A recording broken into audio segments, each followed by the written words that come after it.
Doctor Shivaji Kalge.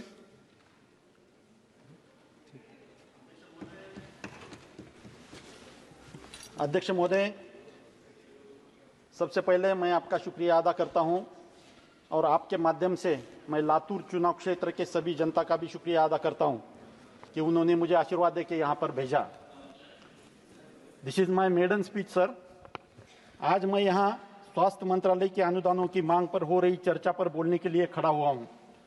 वित्त मंत्री जी द्वारा प्रस्तुत बजट में इस बात की उम्मीद थी कि इस बार बजट में हेल्थ पर फोकस सबसे ज्यादा रहेगा, लेकिन अफसोस की बात है कि जिन 9 प्राथमिकताओं की घोषणा की गई उसमें बड़े दुख के साथ कहना पड़ता है कि स्वास्थ्य को जगह नहीं दी गई। अध्यक्ष महोदय, सरकार ने सेहत और स्वास्थ्य सेवाओं को जितनी जरूरत थी उससे 73% कम बजट एलोकेट किया है। अध्यक्ष महोदय, बजट से आयुष्मान भारत योजना में बड़ी राहत की उम्मीद की जा रही थी, लेकिन ऐसी कोई बड़ी घोषणा इस बजट में नहीं की गई है। अध्यक्ष महोदय, मैं आपके माध्यम से बताना चाहता हूं कि 2017 की नेशनल हेल्थ पॉलिसी में जीडीपी का 2.5% खर्च का टारगेट था। इसमें केंद्र और राज्य सरकार दोनों का खर्चा शामिल था, लेकिन 2024 में सिर्फ 1.9% जीडीपी से हेल्थ के ऊपर खर्चा किया गया है, जो कि अन्य देशों की तुलना में बहुत कम है। अध्यक्ष महोदय, भूटान, नेपाल जैसे गरीब देश भी भारत से ज्यादा हेल्थ पर खर्चा कर रहे हैं। अध्यक्ष महोदय, हेल्थ का बजट 3.3 लाख रुपीस होना चाहिए था, जिसमें सिर्फ 91,000 करोड़ दिए गए हैं। यह सिर्फ 27% है। भारत में सेहत पर होने वाले कुल खर्चे में 53% लोग अपनी जेब से खर्चा करते हैं। बजट में फंड की कमी की वजह से इसका हेल्थ इंफ्रास्ट्रक्चर पर काफी असर पड़ता है। मैं कुछ आंकड़े आपके सामने रखना चाहता हूं। देश में प्राइवेट हॉस्पिटल 44,000 और सरकारी हॉस्पिटल 26,000 है। प्रति 1000 लोग बेड की संख्या 1.3 है, जबकि दुनिया भर में 2.6 है और WHO के मान्यता के अनुसार वो 3.5 होना चाहिए। इसके लिए कोई प्रावधान इस बजट में नहीं किया गया है। भारत की हेल्थ इंडस्ट्री लगभग 31 लाख करोड़ की है, जबकि सरकार 91,000 करोड़ सिर्फ खर्चा करती है। बाकी बोझ स्टेट सरकारें और जनता उठा रही है। भारत की जनता इलाज के लिए सरकार का काम बाकी देशों की तुलना में सबसे कम दिखाई देता है। इन्फ्लेशन के साथ बजट के आंकड़े मैच नहीं करते।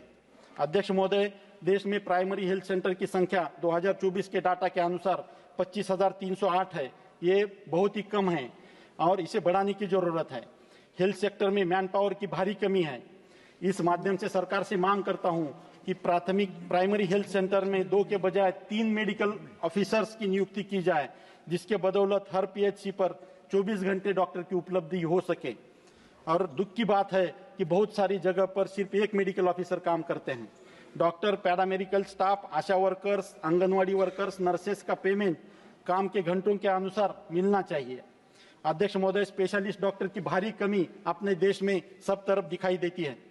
उसके बावजूद college of physician and surgeon जैसे पीजी एग्जामिनिंग बॉडी जो 112 साल से कार्यरत है, जो कि सीपीएस मुंबई के नाम से पूरे देश में परिचित है, और पीजी डिप्लोमा और फेलोशिप्स देने का इनका काम सालों से चालू है। पीजी नीट के मेरिट के ऊपर ये और सरकार के द्वारा इसके एडमिशन किए जाते हैं। इसके 2 साल से एडमिशन बंद है, जो मोदी सरकार द्वारा गुजरात में भी चालू किए थे, लेकिन वो अभी बंद है। मैं आपके माध्यम से ये चालू करने की मांग करता हूं और इसका सक्षमीकरण करने की मांग करता हूं। अध्यक्ष महोदय, ये खुशी की बात है कि सरकार ने 3 दवाइयों के ऊपर का टैक्स माफ किया, लेकिन सिर्फ 3 दवाइयों का माफ करके काम नहीं चलने वाला। इसके साथ साथ मेडिकल इक्विपमेंट्स, मेडिकल इम्प्लांट्स, इसके ऊपर भी टैक्स माफ होने की जरूरत है, जो कि सर्वसामान्य जनता का खर्चा का बोझ कम कर सकती हैं। अध्यक्ष महाराज, मैं आपके माध्यम से मेरे चुनाव क्षेत्र की कुछ मांगे रखना चाहता हूं। मेरे चुनाव क्षेत्र में रीजनल आयुष इंस्टीट्यूट का एक निर्माण हो, जो आयुष मंत्रालय अभी सोच रहा है कुछ रीजनल इंस्टीट्यूट के डेवलपमेंट के बारे में, वो मेरे चुनाव क्षेत्र में एक चालू हो, क्योंकि लातूर महाराष्ट्र का एक एजुकेशनल हब है और महाराष्ट्र, कर्नाटक, तेलंगाना के बहुत सारे स्टूडेंट लातूर में एजुकेशन के लिए आते हैं और वहाँ पे एक रीजनल इंस्टीट्यूट चालू किया जाए। हमारे लातूर में जिला रुग्णालय नहीं है पिछले 16-17 साल से।